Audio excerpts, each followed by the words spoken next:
চোখ বন্ধ করে ৩ বার সূরাতুল ইখলাস পাঠ করলে কি হয়? আপনি জানলে অবাক হয়ে যাবেন। আসুন আমরা জেনে নেই যে চোখ বন্ধ করে ৩ বার সূরাতুল ইখলাস পাঠ করলে কি হয়। এই আমলটি করার জন্য সর্বপ্রথম আপনি নিজে পবিত্রতা অর্জন করে নেবেন, ভালোভাবে পাক সাফ অর্জন করে পবিত্রতা আপনি হাসিল করবেন। তারপরে আপনি ৩ বার ইস্তেগফার আদায় করবেন পবিত্র বিছানাতে বসে, যেখানে আমলটি করতে চাচ্ছেন। আস্তাগফিরুল্লাহ রাব্বি মিন কুল্লি যামবিন ওয়া আতুবু ইলাইহি। আস্তাগফিরুল্লাহ রাব্বি মিন কুল্লি যামবিন ওয়া আতুবু ইলাইহি।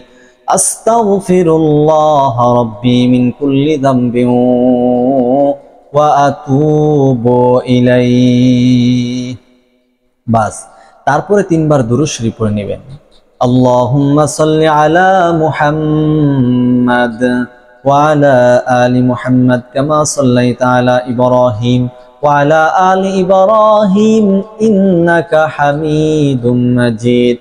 আল্লাহুম্মা বারিক আলা মুহাম্মাদ ওয়া আলা আলি মুহাম্মাদ কামা বারাকতা আলা ইব্রাহিম ওয়া আলা আলি ইব্রাহিম ইন্নাকা হামিদুম মাজিদ।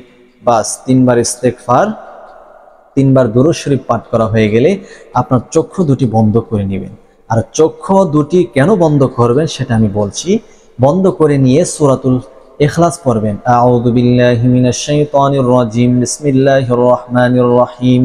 কুল হুয়াল্লাহু আহাদ, আল্লাহুস সামাদ, লাম ইয়ালিদ ওয়া লাম ইউলাদ ওয়ালাম ইয়াকুল লাহু কুফুয়ান আহাদ। বাস, এরকম ভাবে ৩ বার সূরাতুল ইখলাস পাঠ করে নেবেন। সর্বশেষ চোখ খুলে ৩ বার দুরূদ শরীফ পড়বেন। এরপরে আপনি আল্লাহ তাআলার কাছে দোয়া করবেন।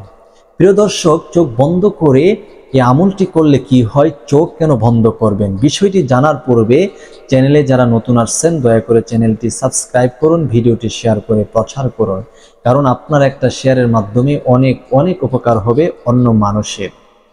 চোখ এই জন্য বন্ধ করেন যাতে করে এই আমলটি করার ক্ষেত্রে অন্যদিকে আপনার ধ্যান খেয়াল না যায়, এই আমলের প্রতি যেন আপনার মনোযোগ থাকে। আর ইয়াকিন এবং বিশ্বাসের সহিত আমলটি করবেন। করলে আপনি যে উদ্দেশ্য নিয়ে আমলটি করবেন সে উদ্দেশ্য হাসিল হবে। আপনি যদি কাউকে বশীকরণ করার জন্য আমলটি করতে চান তাহলে সে উদ্দেশ্য নিয়ে আমল করবেন। আপনি যদি সংসারে উন্নত অর্জন করতে গিয়ে আমলটি করেন তাহলে সে উদ্দেশ্য, সে নিয়তে আমলটি করবেন। যে কোনো নিয়তে আমলটি করবেন, ইনশাআল্লাহ কাজ হয়ে যাবে। সবাই ভিডিওটি শেয়ার করুন।